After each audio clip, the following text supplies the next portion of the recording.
ಸೈನ್ಯ ವೀರಾವೇಶದಿಂದ ಹೋರಾಡುತ್ತದೆ. ನಮ್ಮವರು ಅದೆಷ್ಟು ಪ್ರಯತ್ನ ಪಟ್ಟರೂ ಆಂಗ್ಲರು ಅದೊಟ್ಟಿಗೆ ಬರುತ್ತಿಲ್ಲ. ನಮ್ಮ ಸೈನ್ಯ ಕ್ಷಣ ಕ್ಷಣಕ್ಕೂ ಕ್ಷೀಣಿಸುತ್ತಿದೆ. ಬೈರುಪಡೆ ಮೇಲ್ಮೈ ಸಾಧಿಸುತ್ತಿದೆ. ಏನ್ ಮಾಡ್ಬೇಕು ಅಂತ ತಿಳಿಯುತ್ತಿಲ್ಲ ಪ್ರಭು. ಈಗ ಅಪಾಯವನ್ನು ಹಿಮ್ಮೆಟ್ಟಿಸುವ ಉಪಾಯವೇನು ಹುಸೇನ್ ಸಾಹೇಬರೇ? ಈಗ ಮುಕ್ತಾಗಿ ಸೈನ್ಯ ಸಂಗ್ರಹಿಸುವುದೊಂದೇ ಉಪಾಯ ಪ್ರಭು. ಇಲ್ಲದಿದ್ದರೆ ಸುರಪುರ ಸಂಸ್ಥಾನ ಸೋತು ಸುಣ್ಣವಾಗಿ ಆಂಗ್ಲರ ಕೈವಶವಾಗುವುದು ನಿಶ್ಚಿತ. ಆಯಿತು, ಎದೆಗುಂದದಿರು. ನಮ್ಮ ಕುಲದೇವತೆ ತಿರುಪತಿ ತಿಮ್ಮಪ್ಪನಿದ್ದಾನೆ. ಈ ವೇಣುಗೋಪಾಲನ್ನು ನೆನೆದು ಯುದ್ಧಕ್ಕೆ ಆಕ್ರಮಣ ಮಾಡು. ಮಾರಿಯಂತೆ ಕಾದು ನಿಲ್ಲುವ ನಮ್ಮ ಸೈನಿಕರಿಗೆ ಹುರುಪು ತುಂಬು.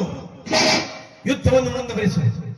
ನಾನು ಈಗಲೇ ಹೈದರಾಬಾದಿಗೆ ಹೋಗಿ ಅರಬ್ ರೋಹಿಲರನ್ನು, ನಿಜಾಮ ಪ್ರಧಾನಿ ಸಾಲಾರ್ ಜಂಗಲನ್ನು ಭೇಟಿಯಾಗಿ ಸೈನ್ಯವನ್ನು ಒಗ್ಗೂಡಿಸಿಕೊಂಡು ಬರುವೆ.